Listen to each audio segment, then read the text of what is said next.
अपने आप को प्रभु के चरणों में समर्पित कर दो, अपने कर्मों को प्रभु के चरणों में समर्पित कर दोगे, बच जाओगे, माया के प्रहार से बच जाओगे।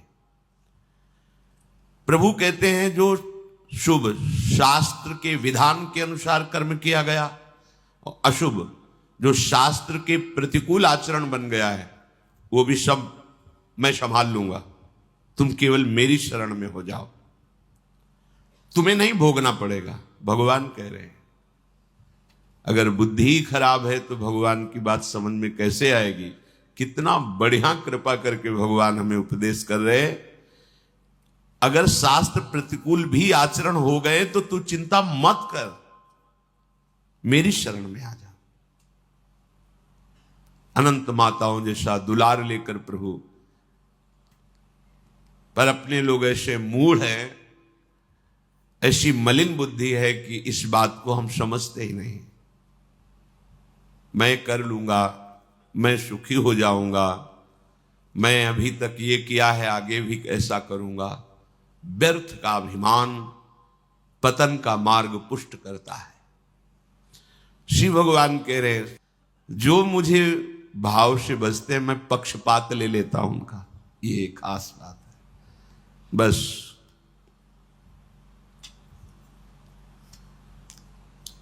इसी बात से हम जीत गए।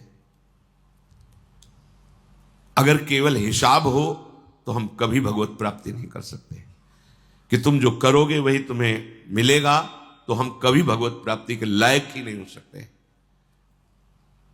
पर यह बात हमें जिता देती है। ये भजन्तु माम भक्त्या मयि ते तेषु चाप्यहम्, मैं उनमें प्रकाशित हो जाता हूं और वो मेरे में प्रकाशित, जो मुझे प्रेम से भजता है। अब प्रेम है कि नहीं ये तो पता नहीं, पर प्रभु के सिवा और कोई है नहीं। वही जीवन है, वही हमारे सब हैं। राधा राधा राधा, इससे जीत गए। अगर हमारे हिसाब में देखा जाए तो ऐसा कोई तप सृष्टि में नहीं है जो भगवान को खरीद सके, ऐसा कोई सिद्धांत नहीं जो भगवान को अधीन कर सके। जैसे मां मेरा बच्चा है ऐसा मान करके हर समय आंतरिक दृष्टि रखती है, जरा सा भय उपस्थित होने पर आगे खड़ी हो जाती है। ये तो एक अंश का वात्सल्य है, वो वात्सल्य समुद्र है। बस इसी बात से हम जीत गए। नहीं तो भगवान जब अपने स्वभाव में हो तो हम कभी भगवत प्राप्ति नहीं कर सकते। भगवान का स्वभाव क्या? समोहम सर्वभूतेषु न मे द्वेष्योस्ति न प्रियः, मेरा कोई प्रिय नहीं है और कोई अप्रिय नहीं है। फिर तो हमारी बात नहीं बन पाती। अगर हमारी बात बनी है तो उनके दुलार से बनी है। उनका दुलार कैसे अनुभव में आया, कैसे आता है? अपनापन करने से। मेरे प्रभु जैसे भी है हम आपके हैं नाथ, अब आपके सिवा हमारा कोई सहारा नहीं। और ये बात जब वाणी से हृदय में उतर जाती है तो फिर जो चमत्कार जीवन में होता है वो किसी और साधन से नहीं होता है। मृत्यु से बचने के लिए बड़े बड़े उपाय किए जाते हैं। जब हार हो जाती है उपायों की, तब ये बात ध्यान आती है कि है कोई ऐसा जो मुझे बचा सकता है। नहीं, जीव का ऐसा स्वभाव बन गया है कि वो पहले भगवान की शरण होता ही नहीं है। वो जब तक हार नहीं जाता तब तक भगवान की शरण नहीं होता है। ये पक्की बात है, ये स्वभाव है उसका। आखिरी दम तक वो तिनके का भी सहारा लेने की कोशिश करेगा। जब तिनके का भी सहारा नहीं रह जाता तब वो हारे को हरिनाम, तब वो सहारा लेता है। अगर पहले ही ले ले तो हारना ना पड़े, उसे विपत्तियों का सामना ना करना पड़े। एक बार देवताओं ने देखा कि युद्ध में जितने असुर मारे जाते हैं, दैत्य, उन सबको भगवान शुक्राचार्य जी के पास संजीवनी विद्या है। विद्या का प्रयोग किया, तत्काल जीवित हस्त पुष्ट। भगवान बृहस्पति जी के पास ये विद्या नहीं। जितने देवता मारे जाते वो अंग भंग वैसी स्थिति में रहते, मृत तो मृत। भगवान बृहस्पति जी के पास ये विद्या थी नहीं, भगवान शुक्राचार्य जी के पास। देवताओं ने बृहस्पति जी को अपना गुरु माना और दैत्यों ने शुक्राचार्य जी को गुरु माना। अपने गुरुदेव की कहीं भी लघुता मन में भी नहीं आनी चाहिए। इसलिए देवताओं ने कभी बृहस्पति जी से ये प्रार्थना भी नहीं की कि आप संजीवनी विद्या सीख लीजिए, हम लोगों को जिलाने, कभी प्रार्थना नहीं की। गुरु महिमा है। पर उनके बड़े पुत्र का नाम कच्छ था। उनसे बात की कि आप हमारे गुरु पुत्र हैं और हमारे ऊपर सबसे बड़ी संकट की बात है कि कोई साधन नहीं है जिससे हम अमर हो सके, और शुक्राचार्य जी के पास साधन है, संजीवनी विद्या। कोई भी असुर नहीं, जो भी मरा उसको तत्काल जीवित कर दिया। अगर आप जाएं भगवान शुक्राचार्य जी के पास और शिष्यत्व स्वीकार करें और उनको प्रसन्न कर लें, तो आप अधिकारी हैं, आपको वो संजीवनी विद्या दे सकते हैं एक जीवन को जिलाने के लिए। अपनी जो परा विद्या है, ये जन्म मरण का चक्र ही रोक करके श्री जी के पास प्राप्ति कराने वाली ये परा विद्या है। जिनसे संजीवनी विद्या प्रकट हुई है उनकी भी संजीवनी है हमारी लाडली जो। जय श्री हरिवंश मदन सर जर्जर विथिकित श्याम सजीवन मूली, दिव्य प्रमोद रससार निजांग संग पीयूष बीच निचय रविसेचयंती कंदर्प कोटि सर मूर्छित नंद सोनु संजीवनी जयति कापी निकुंज देवी। ये जो अपने पास विद्या है ना, ये परा विद्या है। करोड़ों संजीवनी विद्या इसके समान नहीं, क्योंकि हमारी लाडली जो अनंत ब्रह्मांडों के ईश्वर भगवान श्री कृष्ण की भी संजीवनी मूरी है। संजीवनी जयति कापि निकुंज देवी। देवराज इंद्र ने जब हाथ जोड़ करके प्रार्थना की, बृहस्पति भगवान के बड़े पुत्र कच्छ अभी 9 किशोर अवस्था को प्राप्त हुए थे। उन्होंने कहा कि आप सब हमारे सम्माननीय हैं और आप हमको हमारे पिता बृहस्पति के समान आदर दे रहे हैं। अब हमारा कर्तव्य बनता है आपकी रक्षा करना।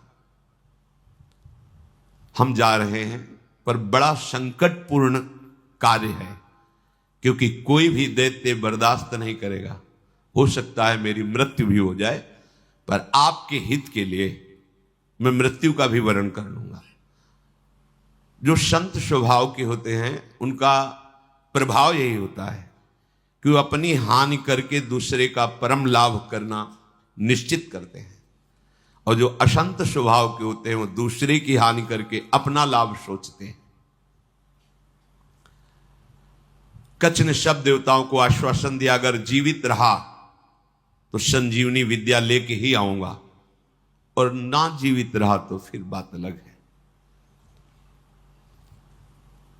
इसमें परहित की भावना बहुत जोर की। परहित की भावना जहां होती वहां भगवान रक्षा करते हैं। सुख वांछा जहां होती वहां आसुरी भाव होता है, राक्षसी भाव होता है, फिर वहां दुर्गति होती है। श्री महान महिमा में भगवान के पिता होने का सौभाग्य जिन्हें प्राप्त हुआ दशरथ जी महाराज, उनको वो परम लाभ जो गीधराज जटायु को मिला नहीं मिला। पंख कटे हुए रावण के अस्त्र से तड़प रहे, प्राण कंठ में है, बस चितवत राम चरण की रेखा। आगे पड़ा जटायु देखा, चितवत राम चरण की रेखा। भगवान ने गोद में लेकर पिता की तरह उनका तर्पण आदि किया। वो जानता था कि मैं रावण से जीत नहीं सकता, पर जानकी का विलाप सुन करके पूरे बल से आक्रमण किया। दशानन के ऊपर, और इस गति को प्राप्त तो भगवान के सामने ही गीध देह का त्याग करके हरि रूप होकर भगवान के नित्य साकेत धाम को गया। परहित सबसे बड़ा धर्म है, परहित सरिस धर्म नहीं भाई। और यहां सुसुख वांछा से ही हमारी सारी चेष्टाएं होती हैं, इसीलिए आनंद की तो बात जाने दो, शोक भय संताप छोड़ ही नहीं रहा है।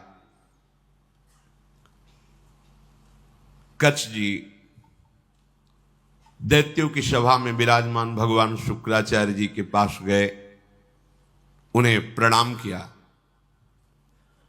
और कहा मैं आपसे एकांत में प्रार्थना करना चाहता हूं। भगवान शुक्राचार्य जी ने एक तेजस्वी बालक एकांत समय दिया, प्रणाम करके कहा मैं अंगिरा ऋषि का पौत्र, भगवान बृहस्पति का पुत्र, मेरा नाम कच्छ है और मैं आपका शिष्य होना चाहता हूं। ब्रह्मन, मैं आपको गुरु रूप में वरण करता हूं। मैं 1000 वर्ष तक ब्रह्मचर्य रह करके आपकी सेवा करना चाहता हूं और आप इसके लिए मुझे मना मत करना, इसकी अनुमति दे देना। शुक्राचार्य जी ने कहा कच्छ सुस्वागतम तेस्तु प्रतिगृहणामि ते वचः अर्चयिष्येह मर्च्यम त्वामर्चितोस्तु बृहस्पति। मुझे बहुत प्रसन्नता हुई कच्छ, तुम्हारे संकल्प का हम स्वागत करते हैं। शिष्य कौन है, किनका है, किस पक्ष का, यह नहीं देखा जाता। यदि वो शिष्यत्व स्वीकार कर रहा है और उसमें वो लक्षण हैं तो बिना किसी संकोच के, बिना कोई विचार के उसको स्वीकार कर लिया जाता है। ये धर्म की मर्यादा है, उसमें फिर नहीं देखा जाता आप कौन, कहां के, कैसे। नहीं, आप में आर्त भाव है, शरणागत होना चाहते हैं, वो स्वीकृत है। मैं तुम्हें स्वीकार करता हूं। तुम्हारा ये जो संकल्प है आदर का पात्र है। तुम्हारा सम्मान करना भगवान बृहस्पति का सम्मान करना है। तब कच्छ ने कहा कि आपने बड़ी हम पर कृपा कर दी। महाकांतिमान कच्छ बड़े ही सुंदर थे। उनके सामने जल लेकर संकल्प किया 1000 वर्ष तक मैं अखंड ब्रह्मचर्य रहूंगा। शुक्राचार्य जी ने कहा कि मेरे ही भवन में तुम्हें अब रहना होगा और तुम प्रकाशित मत होइए कि मैं बृहस्पति पुत्र हूं, क्योंकि दैत्यों में देवताओं के प्रति द्वेष भाव है, वो अमंगल कर देंगे। और मेरी ये पुत्री देवयानी तुम्हारी ही अवस्था की है, नवकिशोर अवस्था ही, यौवन के पदार्पण की भूमिका को कहते हैं। तारुण्य प्रथमो प्रवेश समय, इसे किशोर अवस्था कहते हैं। तरुण अवस्था की प्रवेश की, अभी जवान नहीं कह सकते, वो प्रवेश स्थिति, ये बड़ी देव स्थिति होती है। तुम हमारी पुत्री का प्रिय करो, उसकी आज्ञा में रहो, अपना ही घर है, ऐसे निर्भय होकर रहो, पर बाहर सावधानी से ही निकलना, क्योंकि दैत्य जन ये जान न पावे कि तुम हमारे पास रहे हो। अभी कोई संजीवनी विद्या की बात भी नहीं की। देवयानी से कहा अब ये यही रहेंगे। 1000 वर्ष तक का इन्होंने नियम पूर्वक ब्रह्मचर्य का संकल्प लिया है। देवयानी जी ने स्वीकार किया उनको। वो सदैव देवयानी के सामने हाथ जोड़कर प्रणाम करना, उनकी आज्ञा में रहना, जैसे गुरु वैसे गुरु पुत्री, ऐसा भाव। 500 वर्ष व्यतीत हो गए ब्रह्मचर्य से रहते हुए और गुरु भवन में सेवा करते हुए। कोई नहीं जान पाया। एक दिन किसी गुप्तचर ने दैत्यराज को बताया कि भगवान शुक्राचार्य के घर में कोई नवकिशोर बालक बहुत ही देदीप्यमान कांतिवान काफी समय से रह रहा है। अब 500 वर्ष से कुछ हुआ नहीं था, इसलिए छूट भी हो गई थी। तो जो भविष्यान्नी के लिए गायें थी उनको चराने के लिए जंगल में चले जाते। गुप्तचरों ने दैत्यों को बताया कि इस समय वो नौयुवक वन में गाय चराने गया हुआ है और एकांत प्रदेश है, और हमने पता लगाया वो युवक कोई और नहीं, बृहस्पति जी का पुत्र कच्छ है। गुप्तचर भी बड़ी विद्या से युक्त होते हैं पूरा, और मुझे लग रहा है कि ये सब एक देवताओं का प्लान है जो संजीवनी विद्या सीखने के लिए भेजा है। अब आपका क्या आदेश है? उनका आदेश क्या? उसे मार के फेंक दो, पर ऐसी सावधानी से मार करके उसे अलग अलग करो जिससे शुक्राचार्य जी जिला ना पावे। एकांत प्रदेश में वो गौएं चरा रहे थे, दैत्यों ने जाकर अस्त्र शस्त्र से उन्हें छोटे छोटे टुकड़े काट डाले कच्छ के और कुत्तों को खवा दिया। देखो, एक संजीवनी विद्या के लिए कष्ट सहना, और ये तो अंतिम है, अब संसार चक्र में ही नहीं आना। इसके लिए अगर एक बार कोई हमारे ऊपर प्रहार करे या शरीर छूट जाए तो मेरा घाटा थोड़ी है। शरीर तो वैसे ही छूटना है। अगर मुझे शरीर छोड़ने पर श्री जी मिल जाती है तो सस्ता बड़ा सौदा है, बहुत सस्ता सौदा है। प्राण दिए यह प्रेम न पाइए, और मुझे मिल रहा है तो दौड़ के पहले नंबर में खड़े होना चाहिए। ये तो एक संजीवनी विद्या है, प्राप्त तो है। दैत्यों के पास इतने सामर्थ्यशाली महात्मा भी हैं, क्या उनका स्वभाव बदला? क्या वो आनंद से तृप्त हुए क्या? लेकिन राधा राधा कह के देखो, ये राधा नाम परा विद्या है, अमृत है, तुम्हें तृप्त कर देगा। समस्त कामनाएं भस्म करके, कर्म बंधन से मुक्त करके, प्रेम में डुबोकर श्री जी के पास पहुंचा देगा, जहां न आना है न जाना है, जहां पाना तो खूब है, न गैस बनेगी, न मल बनेगा, न मूत्र बनेगा। दिव्य, न बुढ़ापा है, न कोई पीड़ा है, न कोई रोग है, चिदानंद शरीर। कोई भय नहीं कि कभी हटा दिए जाएंगे, दूसरा आएगा तो हमारी जगह ले लेगा, ऐसा नहीं। बस वहीं विश्राम मिलेगा। चलना है, मन में ठान लो, चलना है। पर यह बात कि जिस मार्ग में हम चल रहे हैं उसमें फूल ही फूल नहीं मिलेंगे, शूल भी मिलेंगे। शूल को देख के डरना नहीं, वो शूल फूल बन जाएंगे।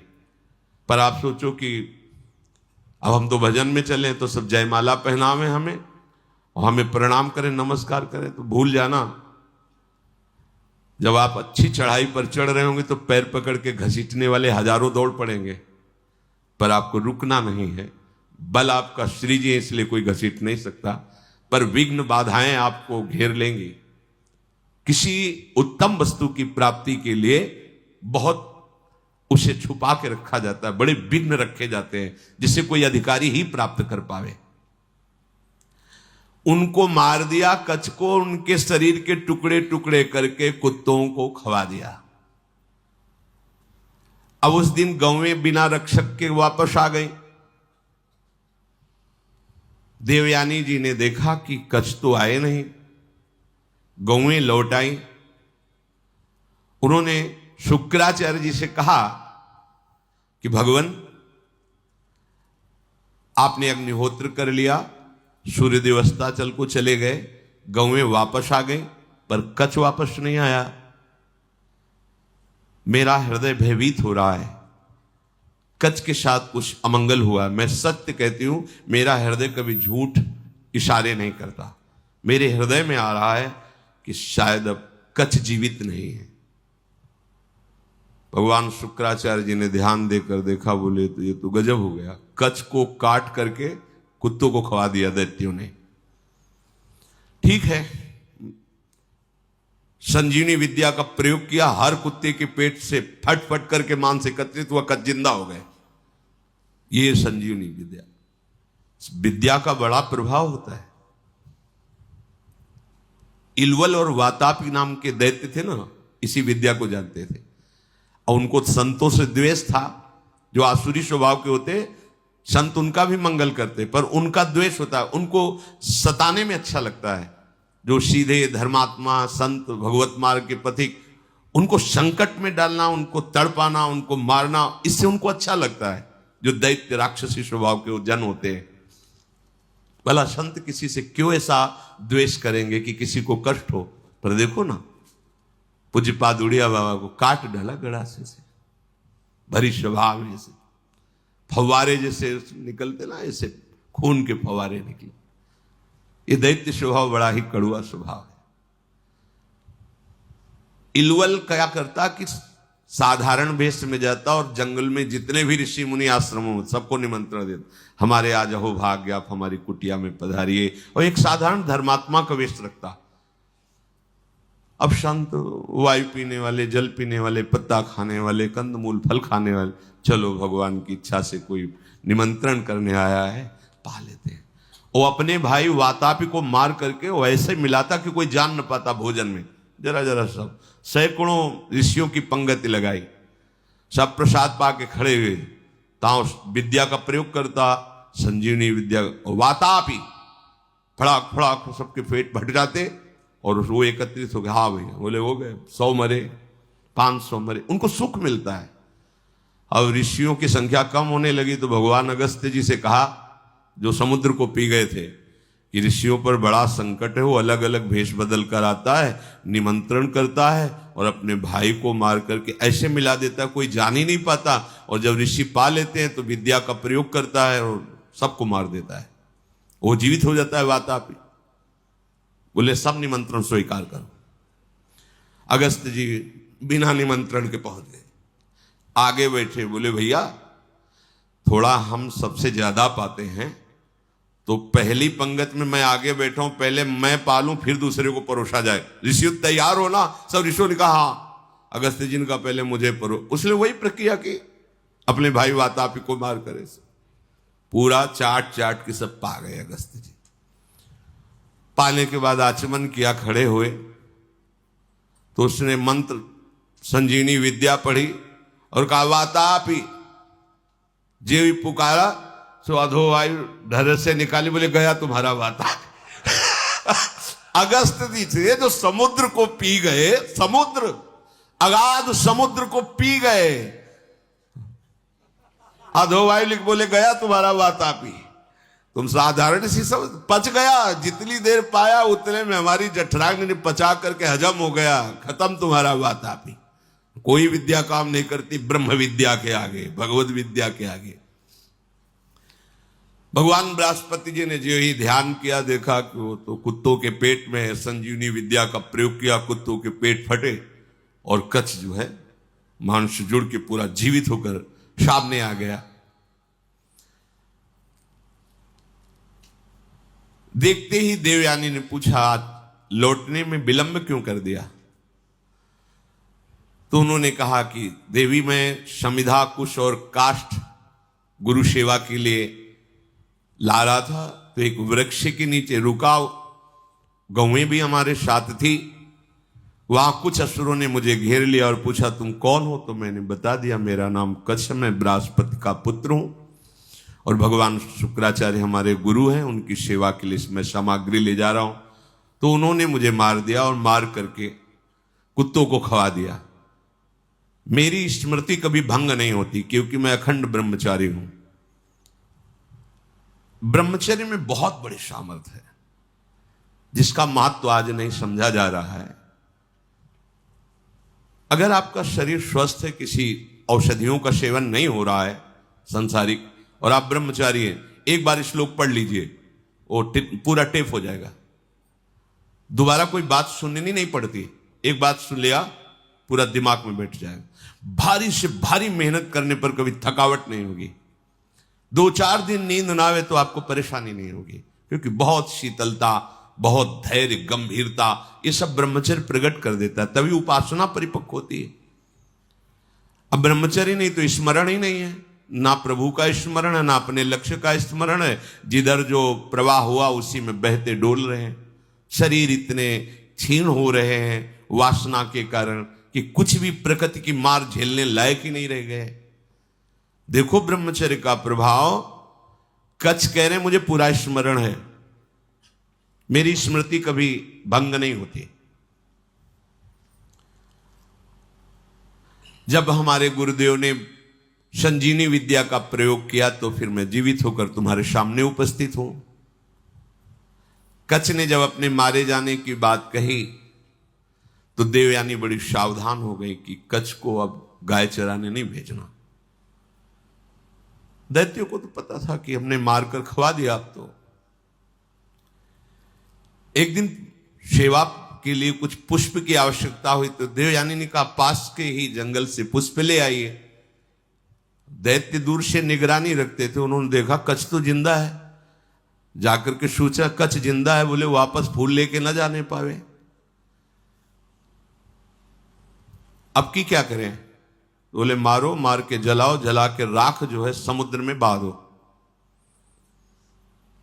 जब पुष्प ही लौट करके नहीं आए कच्छ पुष्प लेकर के, तो देवयानी ने फिर प्रार्थना की कि शाम होने जा रही, पुष्प तो सुबह लेने भेजा था, अभी तक कच्छ वापस नहीं आए। शुक्राचार्य जी ने कहा, ध्यान धर के देखा, बोले कच्छ को मार के जला के समुद्र के जल में प्रवाहित कर दिया, मतलब जल में मिला दिया। तो उनका भगवान यदि कच्छ पुनः वापस नहीं आएंगे तो मैं भी जीवित नहीं रहूंगी, क्योंकि इतने वर्षों से हमारी आज्ञा में सेवा में रह रहे तो हमारा एक अपनापन हो गया है। तो उनका देखो चाहे जितनी बार जिलावें वो प्रयोग यही करेंगे, बार बार उन्हें मारेंगे। कभी ऐसा वो बुद्धिमानी से प्रयोग करेंगे कि संजीवनी विद्या का प्रयोग करने वाला ही नहीं रहेगा, इसलिए तुम भूल जाओ कच्छ को। तो उनका ऐसा नहीं हो सकता। जो आपकी शरण में आपको उसकी रक्षा करनी ही पड़ेगी। जो संजीवनी विद्या का प्रयोग किया, लहरों से राख निकली, राख शरीर धारण किया, फिर कच्छ के रूप में आके पुष्प लेके सेवा में उपस्थित हो गए। बड़ी विद्या में सामर्थ्य होती है। गुप्तचरों ने बताया कि कच्छ है अभी गुरु भवन में, मार के जला के। अब वहां हुआ कि सुनो, अब की बार ऐसा करो कि कोई उपाय ही न रह जाए संजीवनी विद्या के प्रयोग का। तो किसी कार्य हेतु जे भी गुरु भवन से बाहर निकले, कच्छ उनका अपहरण कर लिया। कच्छ को मार करके जलाया, जला करके छान करके उस राख को सुरा में मिला करके अंगूर आदि के रस में और शुक्राचार्य जी के ही पास पहुंचा दिया। जो सेवा में था यही दिया, भगवान शुक्राचार्य पी गए। शुक्राचार्य जी पी गए। देवयानी ने कहा पूरा दिन हो गया कच्छ के दर्शन नहीं हो रहे। तो अब बताया बार बार वो अगर हम संजीवनी विद्या का प्रयोग भी करेंगे तो मार ही डालेंगे, इसलिए तुम छोड़ो, क्यों चिंता करते हो। उन्होंने कहा भगवान आप ये निश्चित समझ लीजिए कि शरणागत हैं वो हमारे, और मैं उनकी रक्षा किए बिना जीवित नहीं रह सकती। आपसे सच कहती हूं, यदि मैंने कच्छ का दर्शन नहीं किया तो अपना जीवन नष्ट कर दूंगी। प्यार तो होता ही परिवार के जनों से। शुक्राचार्य जी ने कहा बेटी, बृहस्पति का पुत्र कच्छ इस बार ऐसी घटना में स्थित है, या तुम्हारे पिता रहेंगे या कच्छ रहेगा। देवयानी तुम शोक छोड़ो, रो मत। तुम्हारी जैसी विवेकशालिनी और शास्त्र स्वाध्याय करने वाली युवती के लिए ऐसा रोना या ऐसी बात कहना मैं जीवन त्याग दूंगी, ये उचित नहीं है। असंभव है अब जिलाना कच्छ को। बोले क्यों? बोले हमारे पेट में पहुंच चुका है वो। तो ध्यान के द्वारा देखा कि अंगूर आदि के रसों में सुरा मिला के उनको पिला दिया। बोले कच्छ को हम ही को पिला दिया गया। ऐसे ये द्वेषी है दैत्यजन कि बाहर से तो पेट फाड़ के निकाल दिए सबके, सब जगह से बुला लिया। अब अगर हम विद्या का प्रयोग करते हैं तो हमारी मृत्यु हो जाएगी, क्योंकि निकलेंगे। देवयानी ने कहा कि मेरे दुख को अगर दूर करना चाहते हैं तो कच्छ को बुलाना ही पड़ेगा। तो उन्होंने कहा इसमें कोई संशय नहीं कि दैत्य लोग बहुत द्वेषी हैं। मेरे शिष्य को मार डाला है भयंकर स्वभाव वाले दैत्य। ये जानते नहीं कि मैं कितनी सामर्थ्य से युक्त हूं। फिर भी मेरे शरणागत को कष्ट दे रहे हैं, विरुद्ध आचरण कर रहे हैं। मुझे लगता है कि अब इनके परास्त होने का समय आ गया है। जब कोई गुरुद्रोह करता है तो उसके नाश का निश्चित समय आ जाता है। इस तरह का अपराध चाहे वो देवराज इंद्र क्यों न हो, उसको भी भयभीत करके परास्त कर देता है। जो ब्रह्मचर्य के पालन में रत है, मेरी आज्ञा में रहता है, मुझे बहुत प्रिय है, उसका कोई अहित करे तो मानो मेरा ही अहित कर रहा है।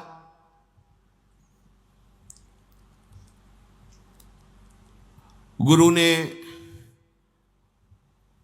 मन में विचार किया कि अब कैसे उसको जिलाएं। तो कच्छ, तुम मेरी बात सुन रहे हो? संजीवनी विद्या का ध्यान करते हुए कहा। तो अंदर से कच्छ बोले, हां गुरुदेव सुन रहा हूं, बहुत भयभीत भी हूं, क्योंकि मैं आपकी हाथों के बीच में फंस गया हूं। विद्या के प्रभाव से अंदर से आवाज। गुरुदेव आप प्रसन्न हो, मैं आपको प्रणाम करता हूं।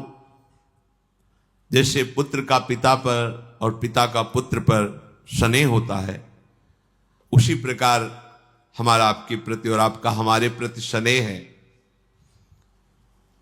शुक्राचार्य जी ने कहा, उस समय मैं नहीं जान पाया जिस समय तुम हमारे मुख द्वार से उदर में गए। तो उनका, गुरुदेव आपके प्रसाद से और ब्रह्मचर्य से मेरी स्मरण शक्ति मरने पर भी नहीं छूटती। मुझे पूरी याद है। यदि आपने संजीवनी विद्या का प्रभाव किया और मैंने आपके पेट को फाड़ा तो सबसे बड़ा कलंकी मैं कहलाऊंगा कि गुरुदेव की हत्या करने वाला है। गुरुदेव, यद्यपि मैं कष्ट में हूं, पर मैं आपके पेट को, आप ऐसा संजीवनी विद्या का प्रयोग मत कीजिए जिससे आपकी मृत्यु हो जाए। मैं हर क्लेश सह सकता हूं, लेकिन गुरु के विरुद्ध नहीं चल सकता। आचार्यपाद, असुरों ने मुझे मार करके मेरे शरीर को जलाकर चूर्ण बना करके और अंगूर आदि के रस में मिलाकर आपको पिला दिया है। ब्राह्मी, आसुरी, दैवी तीनों मायाओं के आप ज्ञाता हैं। आपके होते हुए कोई भी माया उल्लंघन नहीं कर सकती। शुक्राचार्य जी ने कहा, बेटी दूसरा कोई कार्य कहो तो तुम्हारा प्रिय कर दें।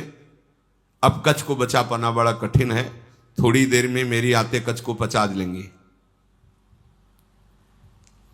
मेरे उदर के विदीर्ण होने के सिवा कोई दूसरा उपाय नहीं रह गया। अगर मैं ब्रह्म विद्या का प्रयोग करता हूं तो मेरे उदर में वो जीवित होंगे, उनका उदर, मेरा उदर फटेगा, मैं मर जाऊंगा।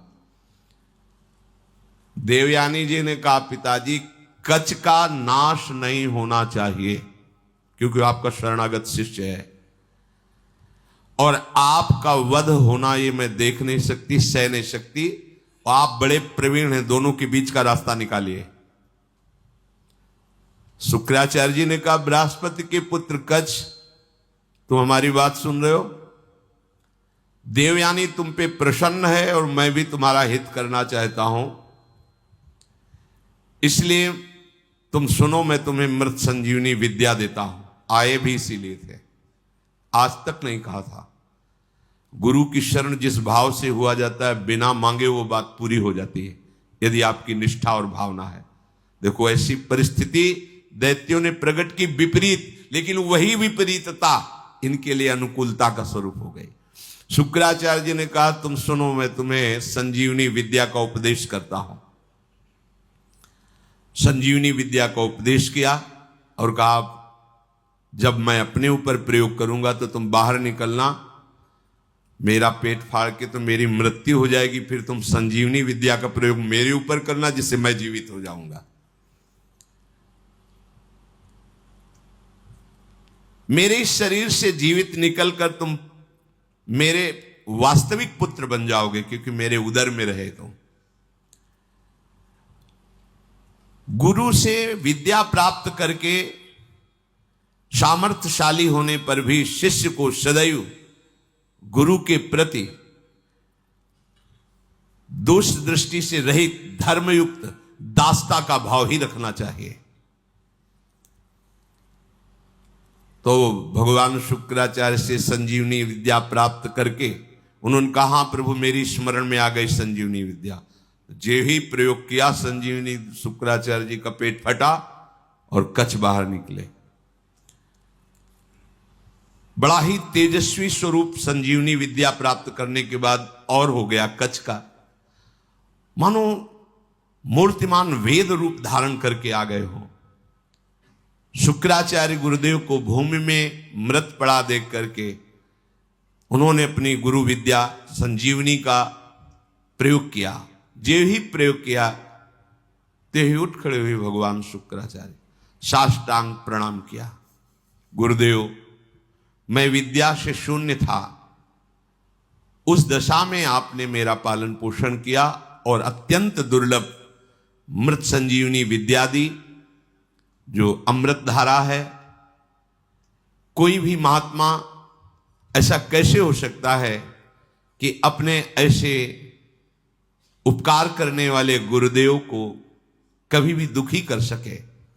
आप ही मेरे मां हो, आप ही मेरे पिता हो। हे गुरुदेव, हम जिस कार्य के लिए आए थे वो कार्य पूर्ण हुआ, पर मैं सदैव आपका हूं, आपका दास हूं। जब जैसी आज्ञा आप हमें जरूर दीजिएगा। गुरु की कृपा के बिना कोई भी विद्या सिद्ध नहीं होती। जो गुरुदेव से विद्या प्राप्त करके गुरुदेव की अवहेलना कर देता है, उसे प्रतिष्ठा रहित पाप पूर्ण नरकों की प्राप्ति होती है। कोई भी मंदबुद्धि अज्ञान से युक्त होकर के कभी यदि अपने गुरुदेव का अपमान कर दे तो धर्म भ्रष्ट हो जाएगा, उसे ब्रह्म हत्या का पाप लगता है। इस लोक परलोक में दोनों में उसकी निंदा होती है। तपस्या की निधियों की निधि अप्रमेय शक्तिशाली महानुभाव शुक्राचार्य जी ऐसी बात सुनकर बहुत प्रसन्न हुए, गुरु निष्ठा देख करके। कच्छ ने देवताओं का कार्य सिद्ध कर दिया, संजीवनी विद्या उन्हें प्राप्त हो गई, पर वो 1000 वर्ष पूरा करने के लिए अपने गुरु की सेवा में रहे।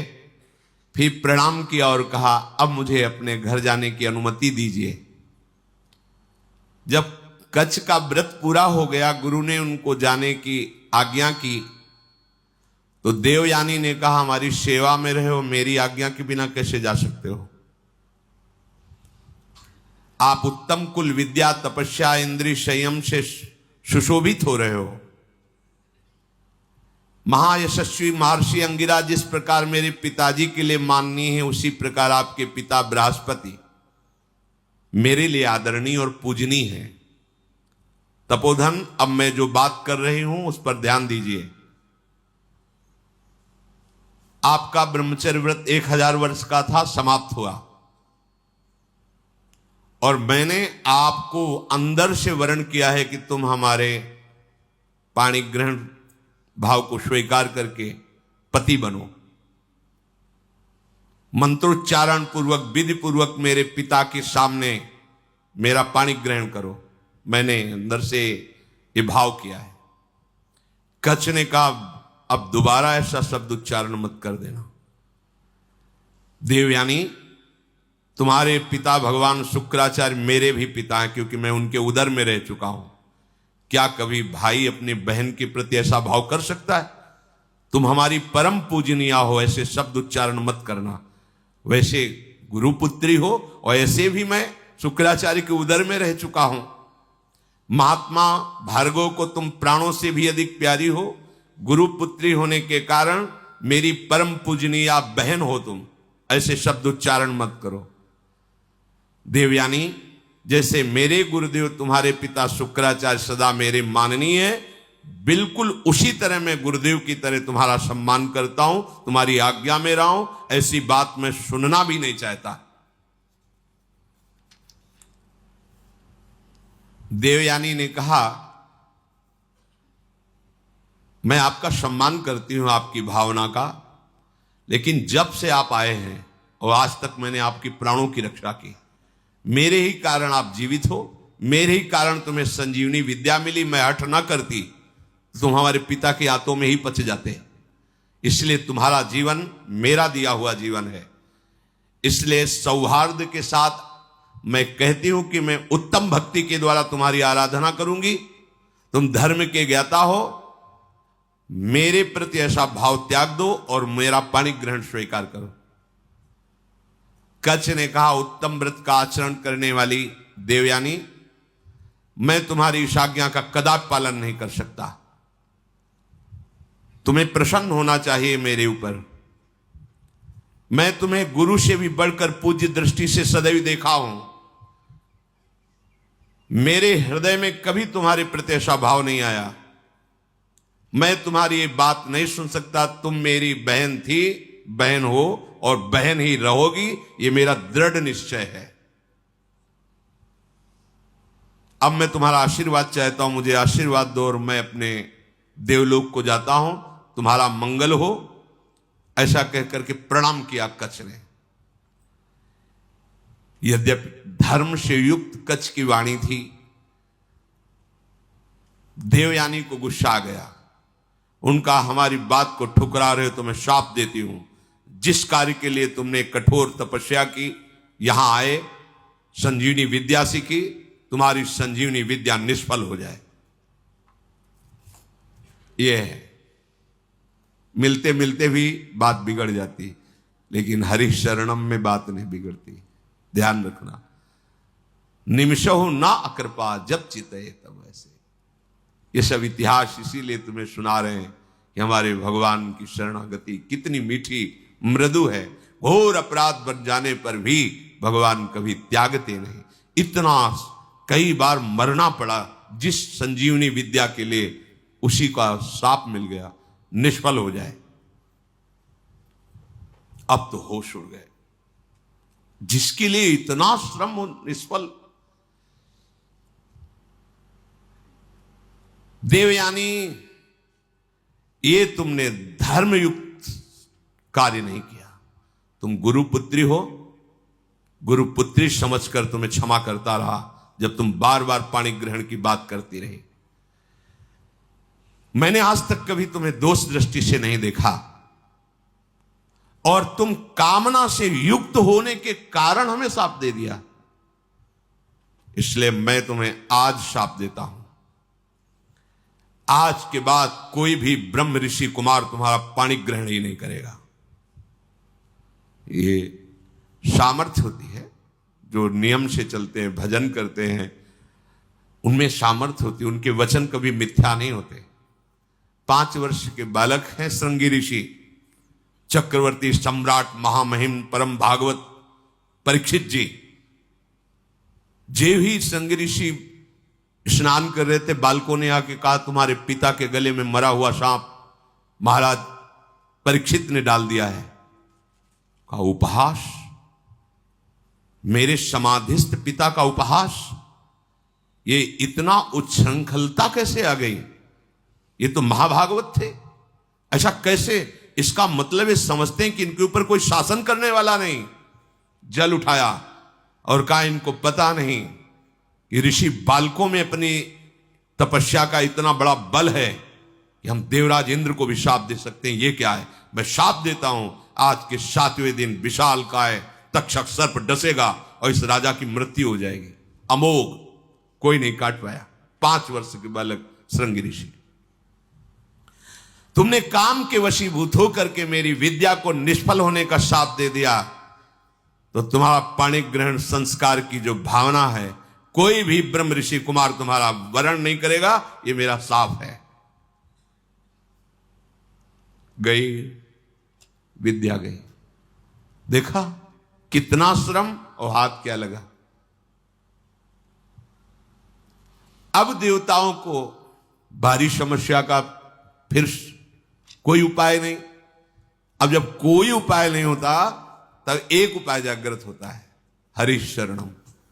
सब देवताओं ने भगवान को पुकारा, क्योंकि दैत्य बल से भी आसुरी स्वभाव में, और गुरु का इतना बड़ा प्रताप, संजीवनी विद्या संपन्न गुरु, कोई उपाय नहीं कि बचने का।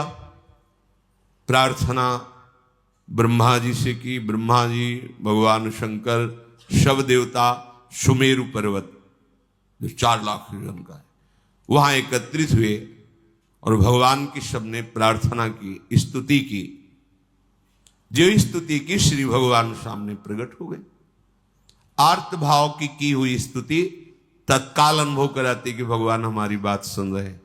वो भाव आना कठिन होता है। अगर वो भाव आ जाए तो पुकारते ही भगवान आपको दिखाई देंगे। उसे आर्त भाव कहते हैं।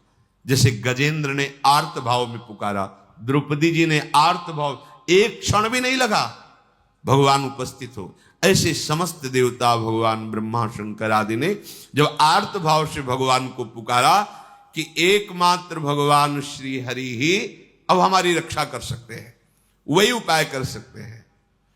जे भी भगवान श्री हरि सुमेरु पर्वत पर प्रकट हुए, समस्त देवता, ब्रह्मा जी, भगवान शंकर ने देखा कि जैसे करोड़ों सूर्य एक साथ उदय हो गए हो, ऐसी आभा प्रकट हुई। किसी भी देवता की नेत्रों में सामर्थ्य नहीं थी उस आभा की तरफ देख सके। इसलिए इस श्लोक आता है सुधा, तेजो रूप निकुंज एव कलयन नेत्रादि पिंड स्थितम। निकुंज ऐसा तेजोमय है कि किसी की सामर्थ्य नहीं देख सके। जब लाडली जी की सखियों की कृपा होती, जो आचार्य रूप से आई, वो जब दिव्य नेत्र देते तब निकुंज को करोड़ों सूर्य एक साथ जैसे प्रकट हो गए, ऐसी कांति प्रकट हुई। सबकी आंखें चौंधे आ गईं, सब बेशुद्ध हो रहे हैं। भगवान ब्रह्मा शंकर आदि सावधान होकर के सुंदर झांकी की।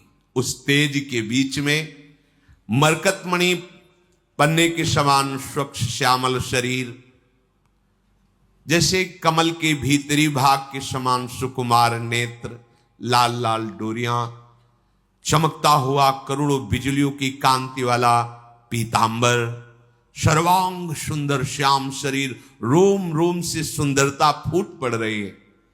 धनुष के समान टेढ़ी भौहें, बड़ा सुंदर मुख, महामणिमय किरीट, भुजाओं में बाजूबंद, कानों में झलकते हुए कुंडलों की चमक, कपोल सुंदर खिले हुए, करधनी में लड़ियां, हाथों में कंगन, गले में चरणों तक माला। भगवान श्री हरि प्रकट हुए। जे ही भगवान प्रकट हुए तो भगवान के दिव्य पार्षद आसपास सब सेवा में उपस्थित, सुदर्शन चक्र आदि मूर्तिमान पार्षद रूप होकर सेवा में रहते हैं। जब आदेश होता है तो अस्त्र रूप धारण करके फिर लीला करते हैं, जैसा आदेश भगवान का होता है। समस्त देवताओं ने साष्टांग पृथ्वी पर लौट करके भगवान श्री हरि को प्रणाम किया और सबने भगवान की स्तुति की।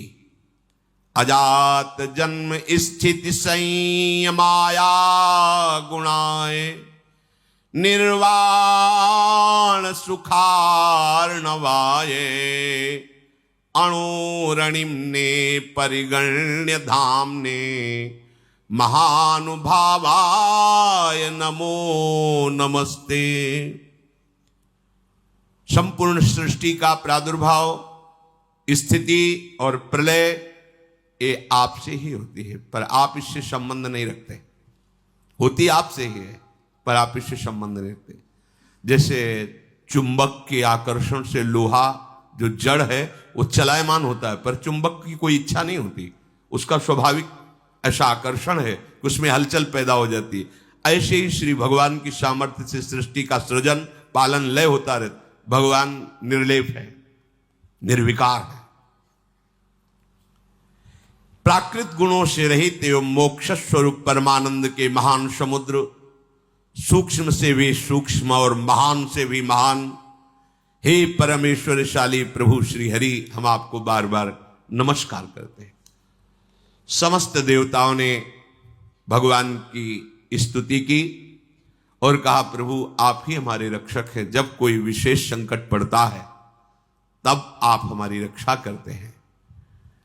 ब्रह्मादि देवताओं ने स्तुति करके मौन होकर हाथ जोड़कर खड़े हो गए।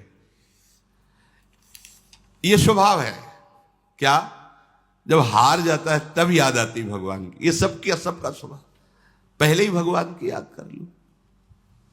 पर वो जब किसी ऐसी विपत्ति में फंसता है कि कोई सहयोगी नहीं होता, तब भगवान की याद आती है। सब हाथ जोड़कर खड़े हो गए। समस्त लोगों के एकमात्र स्वामी भगवान श्री हरि ने कहा, ब्रह्मा, शंकर और समस्त देवताओं, सावधान होकर सुनो, ये मेरी सलाह है, इससे तुम सबका मंगल होगा। इस समय तुम्हें यह समझना चाहिए कि गुरु की कृपा है दैत्यों के ऊपर। तुम युद्ध में परास्त नहीं कर सकते। गुरु मेहरबान तो चेला पहलवान। भगवान कह रहे हैं तुम परास्त नहीं कर सकते। असुरों पर काल का एक छत्र कृपा प्रसाद है, क्योंकि वो गुरु सेवा में है, शुक्राचार्य जी को अनुकूल किए हुए हैं। उनकी इस समय कोई भी अभ्युदय या अवनति नहीं कर सकता। हमारा विचार है कि इस समय तुम्हें अस्त्र शस्त्र रहित होकर उनकी सभा में जाना चाहिए, नमस्कार करना चाहिए, उनसे मित्रता करनी चाहिए और फिर एक बड़ा कार्य का अनुष्ठान करो। जब तुम्हारा कार्य सिद्ध हो जाए फिर तुम भले उनसे लड़ाई करना। तुम्हारा कार्य होगा समुद्र मंथन, जिससे अमृत निकलेगा। उस अमृत को तुम पी लोगे तो संजीवनी विद्या की जरूरत ही नहीं, कोई देवता मरेगा ही नहीं। पर अमृत अकेले नहीं निकलेगा, मंथन में प्रयत्न करेंगे वो भी, पर वो अहंकार और द्वेष से युक्त होने के कारण उस अमृत के अधिकारी नहीं है। वो अमृत तुम्ही को मिलेगा। वो अमृत का प्रभाव है, जरा सा भी मुख में चला जाए तो कभी वो मरेगा नहीं। लेकिन ये अमृत पीकर देवता भी परम शांत या परमानंद में निमग्न नहीं है, वो भी अंदर से भयभीत रहते हैं, उनके अंदर भी कामनाएं हैं। इसलिए ये अमृत काम का नहीं है अपने। कौन सा अमृत?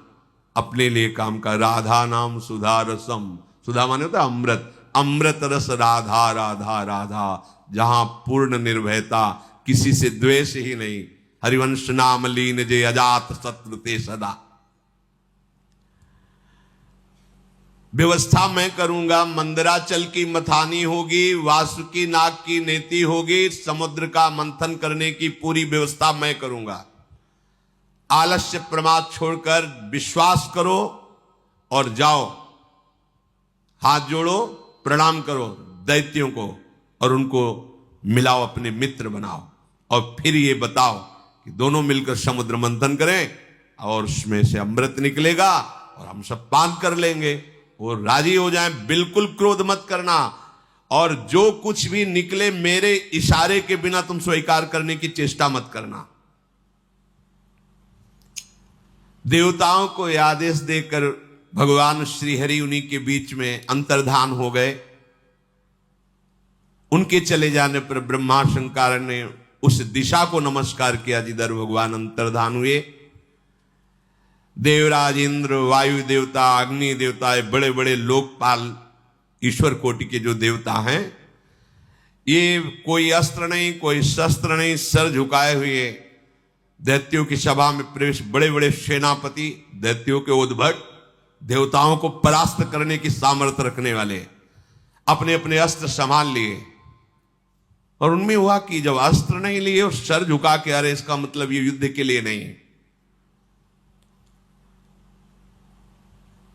इसका मतलब ये संधि भावना से आ रहे हैं। उन्होंने अपने अपने अस्त्र नीचे उतारे। देवता लोग गए और हाथ जोड़कर ऐसे किया। ऐसे ही काम बनता है। अगर अमृत पद प्राप्त करना है ना, तो जो गाली दे तो भी हाथ जोड़ना पड़ेगा। ये भगवान की सलाह है। अगर अमृत पद प्राप्त करना है तो देखो, यहां किसी का कोई यश व्यस नहीं रहता। पढ़ के देख लो, एक से एक सब माया सब धूल डालती चली है। किसका यश है? किसका यश है? एक समय आता है कि एक आदमी का यश फैल जाता है। दूसरा समय आता है कोई जानता नहीं कौन था, क्या, कैसा, धूल में मिल गया। ये यश, ये कीर्ति, ये प्रणाम, ये नमस्कार, रुपया, पैसा, बिल्डिंग, माया, ये सब छलावा है। केवल जीने के लिए इन वस्तुओं को अपना आराध्य मानकर समय नष्ट करना बड़ी मूढ़ता होगी। अखंड भगवान का स्मरण चल रहा है, अब वो जैसे रखें उनका कार्य है। अपना लक्ष्य केवल प्रभु होना चाहिए। प्रभु के सिवा और कुछ सब व्यर्थ है, सब व्यर्थ है। मरे तो क्या रह गया, क्या रह जाएगा। आप देखो कितने बड़े बड़े यशस्वी जन हुए हैं, बलवान, धर्मात्मा। कौन जानता है, भगवान का नाम नहीं ले रहे तो तुम्हारा नाम क्या लेंगे। और यहां इतनी बुद्धि हमारी देहाभिमान से युक्त है कि अगर परोपकार के लिए छोटा सा पौशाला भी खोलेंगे तो पूरे परिवार का मैं जिला पता तक, नंबर तक उसमें डाल देंगे। ऐसा देहाभिमान पूर्ण। अगर एक पंखा लगाएंगे तो हर पंखुड़ी में वो नाम लिखा होगा, जिला लिखा होगा, बाप माता का सबका नाम, मतलब एक पंखे से ही पूरे पितर तर जाएंगे। ऐसा देहाभिमान पुष्ट है कि हमारा नाम हो, हमारी कीर्ति हो। अरे भगवान का नाम तुम नहीं जप रहे हो तो तुम्हारा नाम कौन जपेगा, तुम्हारी कौन कीर्ति गाएगा। इसलिए यदि अमृत पद प्राप्त करना है तो झुकना सीखो, सर झुकाना सीखो सबके चरणों में, क्योंकि सब में मायाधीश भगवान गुप्त रूप से विराज। वो देख लेंगे कि अहंकार रहित हो, तुम्हें अमृत पद दे देंगे। भगवान ने सलाह दी, यदि तुम्हें अमृत पान करना है तो तुम्हें सर झुकाना पड़ेगा। इसीलिए भगवान के भक्तों को देखो, कितना भी सताया जाए कभी विरोध नहीं करते। जोई जोई प्यारो करे सोई मुहि भावे।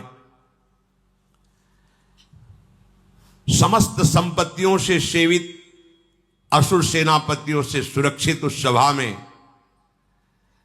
देवताओं ने कहा कि हमारे मन में एक विचार आया है, क्या आप लोग सहयोग करेंगे।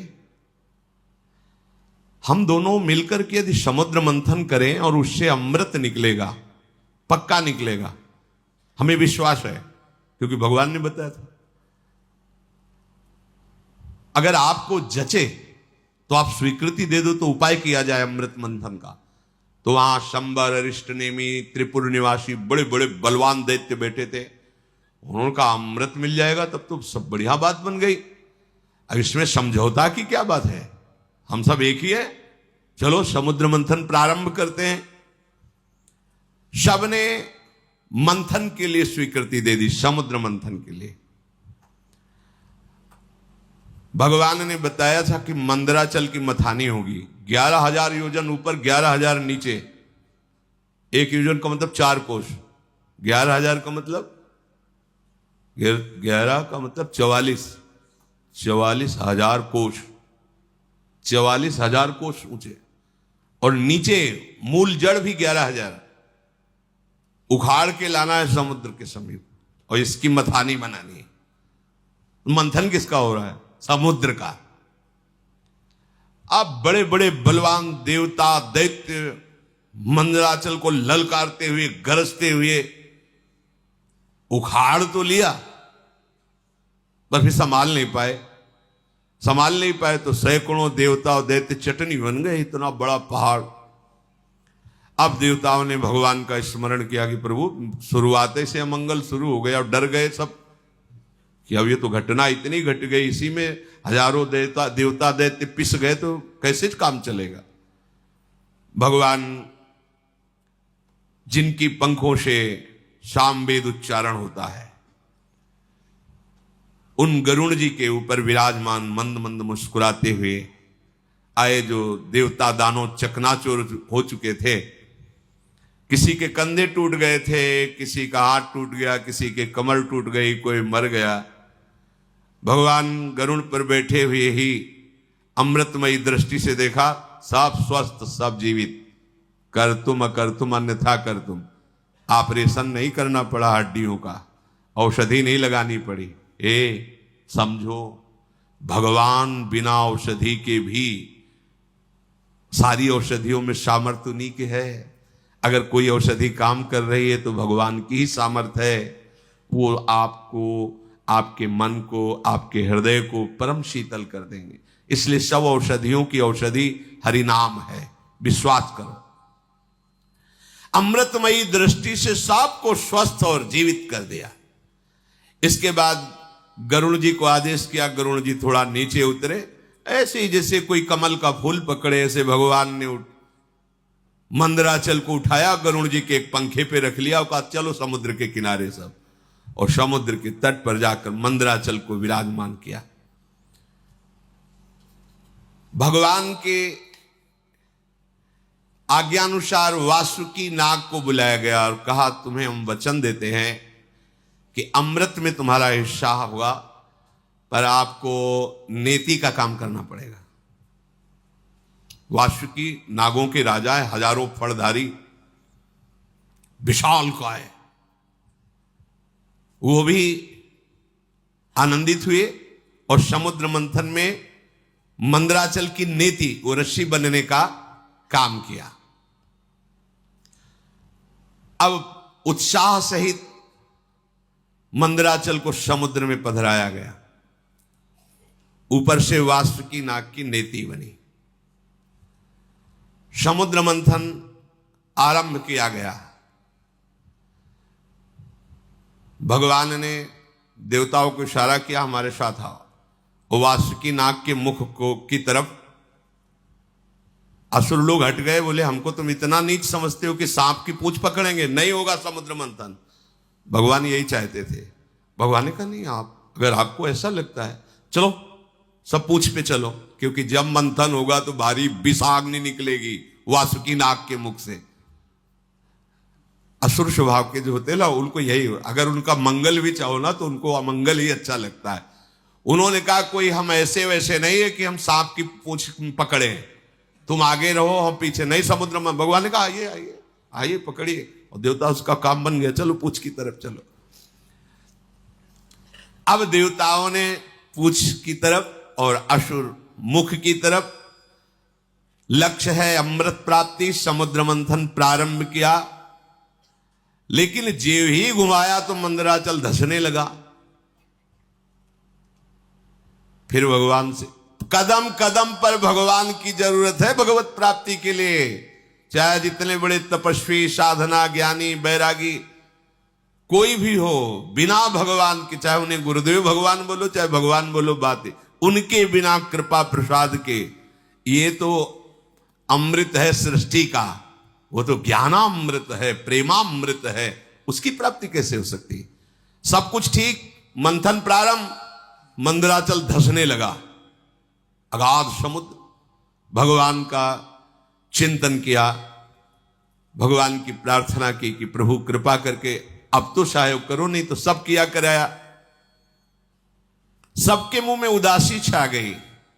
भगवान ने तुरंत एक विशाल काय कच्छप का रूप धारण किया। सत्य संकल्प भगवान की इच्छा करते ही 1,00,000 योजन की पीठ है जिनकी, 4,00,000 कोस तक कच्छपावतार भगवान का, 1,00,000 योजन की फैली, 1,00,000 योजन प्रस्तारिणा द्वीप युवा परो महान, मानो कोई बहुत बड़ा द्वीप प्रकट, 4,00,000 कोस, 1,00,000 योजन, 4,00,000 कोस भगवान की पीठ थी, कच्छप भगवान। सबके देखते देखते मंदराचल के नीचे चले गए। मंदराचल से मानो जैसे पीठ में कोई खुजली करे, ऐसे ऐसे कच्छप भगवान को खुजली सी लगी और आराम करने लगे। मंदराचल की अब तह मिल गए, कच्छप भगवान की पीठ पर मंदराचल। अब तो मंदराचल को घुमाना प्रारंभ किया गया। समुद्र मंथन संपन्न करने के लिए असुरों में भगवान आसुरी शक्ति के रूप में, देवताओं में दैवी शक्ति के रूप में, वासुकी नाग में निद्रा के रूप में, नीचे कच्छप के रूप में, ऊपर सहस्त्रावाव रूप रख करके पकड़े हुए सबसे ऊपर चोटी पे, ये किसी को पता नहीं। पूरा का पूरा मंथन भगवान ही से हो रहा है।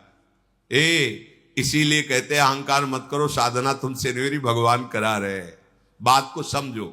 लग रहा है कि देवता और दैत्य कर रहे हैं, शुरू से अभी तक देख लो, सलाह देने वाले, मार्ग बताने वाले, व्यवस्था करने वाले, और फिर अमृत का हरण भी होगा तो वो भी छुटा के तुम्हें पिलाने वाले।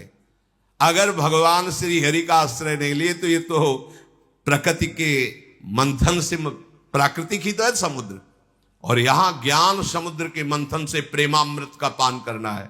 इनमें बिना जगत गुरु श्री कृष्ण के कौन विजय प्राप्त कर सकता है?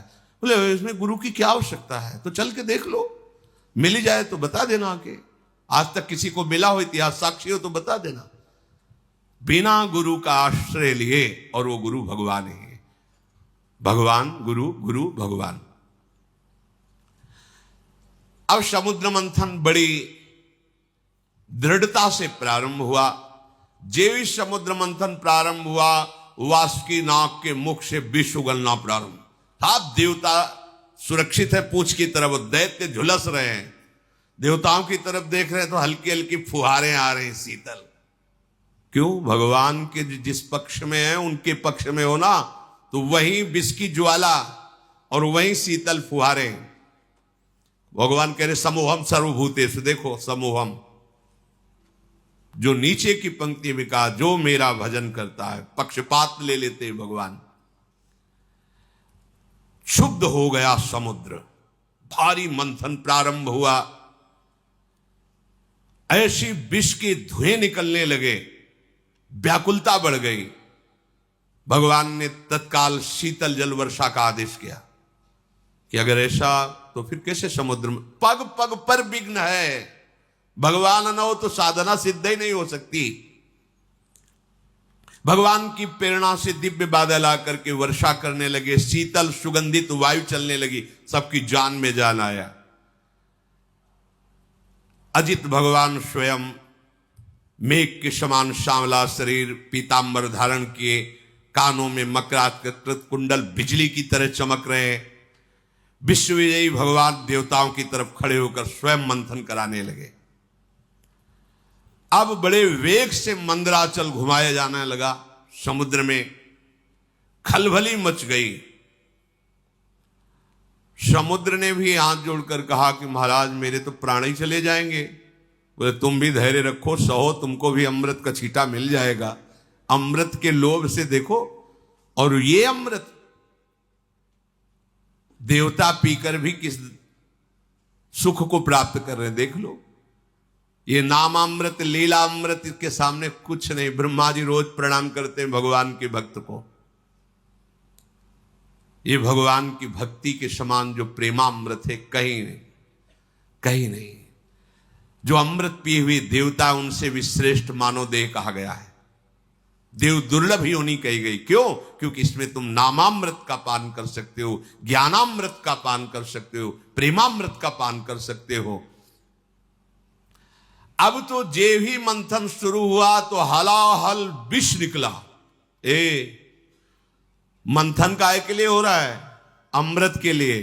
पर अमृत के पहले क्या निकला मंथन में? विष।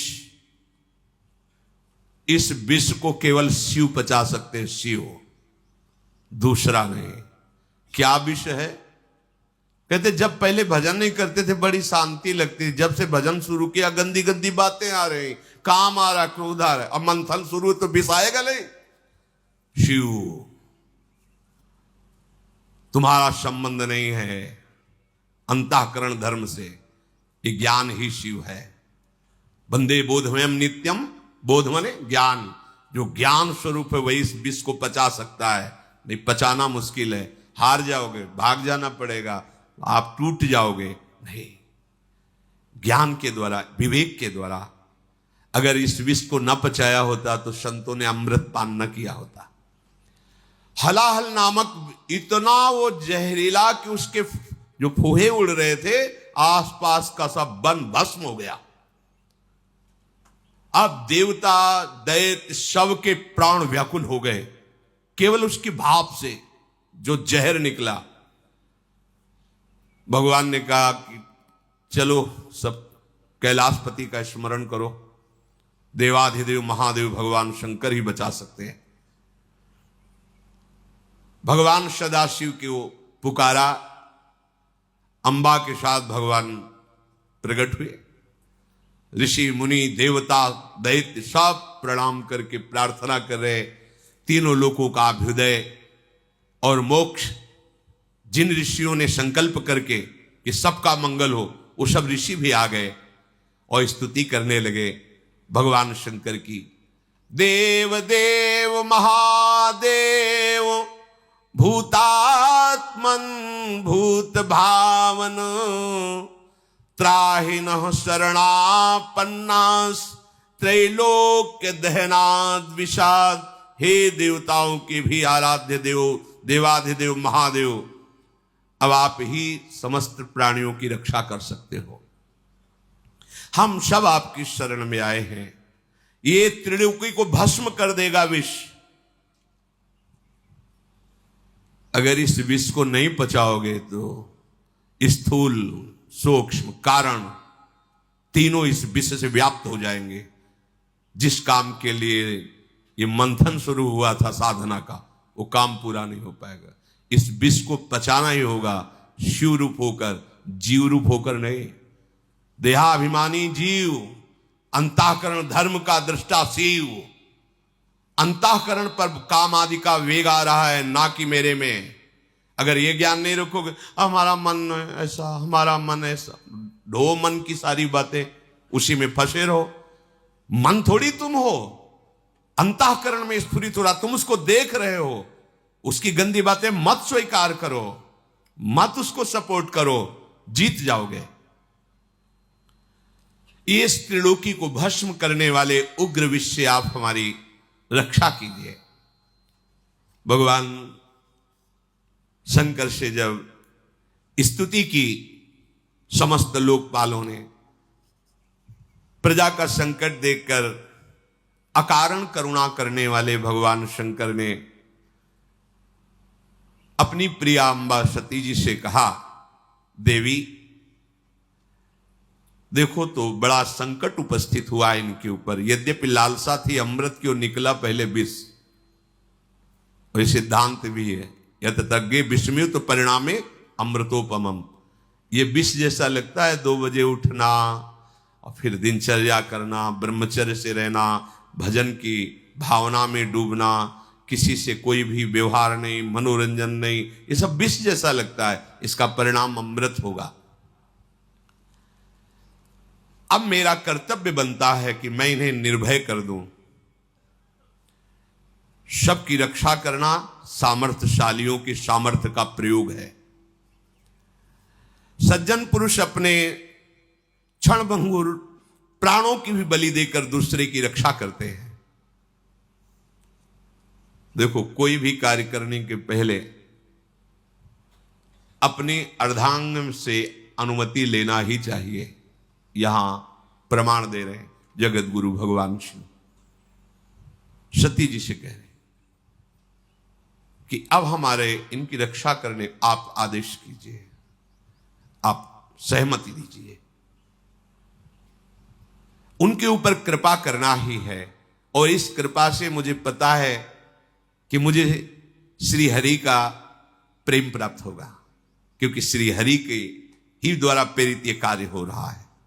चराचर जगत में जब श्री हरि प्रसन्न हो जाते हैं तो फिर उसको और कुछ प्रसन्न करना बाकी नहीं रहता किसी के लिए। मैं इस विष का भक्षण करूंगा।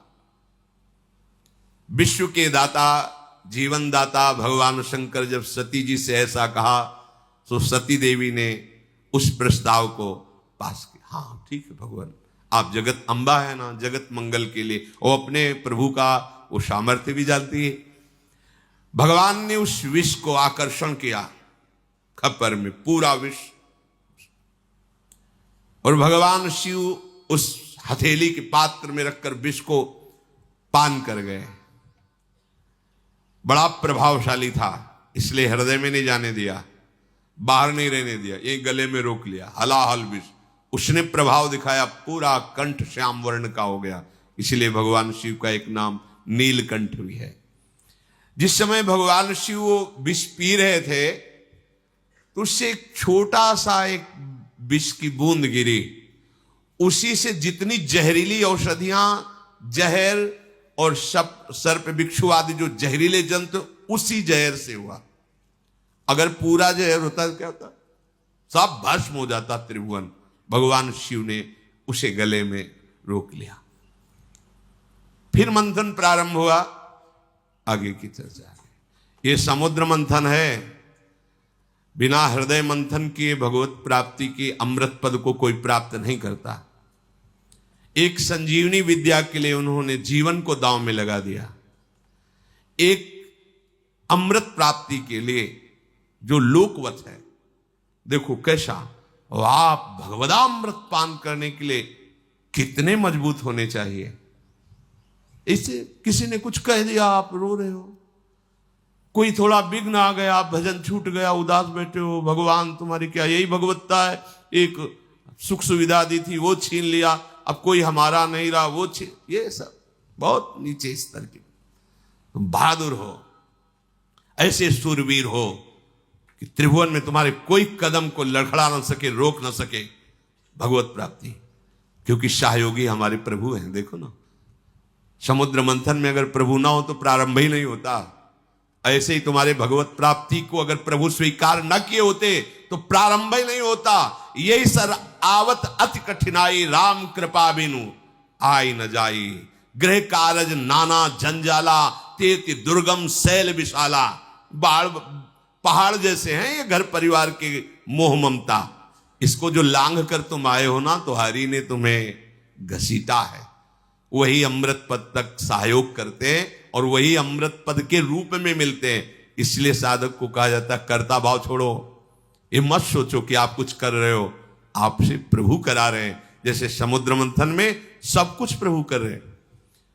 मंदराचल लाने वाले, सलाह देने वाले अर्थात प्रेरणा करने वाले, फिर मंदराचल को लाने वाले, फिर मंदराचल को रोकने वाले, फिर ऊपर से मंदराचल को दबाने वाले, वासुकी नाग में निद्रा के रूप में, देवताओं में दैवी शक्ति के रूप में, असुरों में आसुरी शक्ति के, वही सब रूप में कर रहे हैं। हमारे जो भी भागवतिक साधना होती मेरे प्रभु मेरे हृदय में बैठकर करा रहे हैं। कर्ता भोक्ता भाव नष्ट हो जाएगा, अमृत पद की प्राप्ति होगी। भगवान ही इस विषैले काम क्रोध आदि से हमारे को बचाते हैं, अपनी सामर्थ्य नहीं। कभी किसी को अहंकार नहीं करना चाहिए। यदि जितेंद्री हो, धर्म से चलते हो, भजन कर रहे हो तो भगवान की कृपा से कर पा रहे हो। अगर उनकी कृपा का छत्र हट जाए तो अभी आपको दिखाई देगा कुछ नहीं हो, कुछ नहीं हो। जहां कहीं किसी बड़े महात्मा को कभी ऐसा लगा तो भगवान ने अनुभव करा दिया। जैसे देवर्षि नारद जी बहुत बड़े महापुरुष हैं, काम विजयी, जरा सा लगा तो आपने चरित्र सुना। दुर्वासा जी बड़े महान महात्मा है, कोई साधारण थोड़ी, भगवत स्वरूप है, लेकिन जरा सा अहम आ गया तो देखा त्रिभुवन में भागे घूमे। अगर कहीं किसी को कोई भी विभूति नजर आती है अपने में तो भगवत कृपा को देखो, अहंकार मत करो, क्योंकि वास्तविक भगवत कृपा से ही मार्ग चला जाता है। शेष चर्चा आगे। श्री राधा वल्लभ लाल।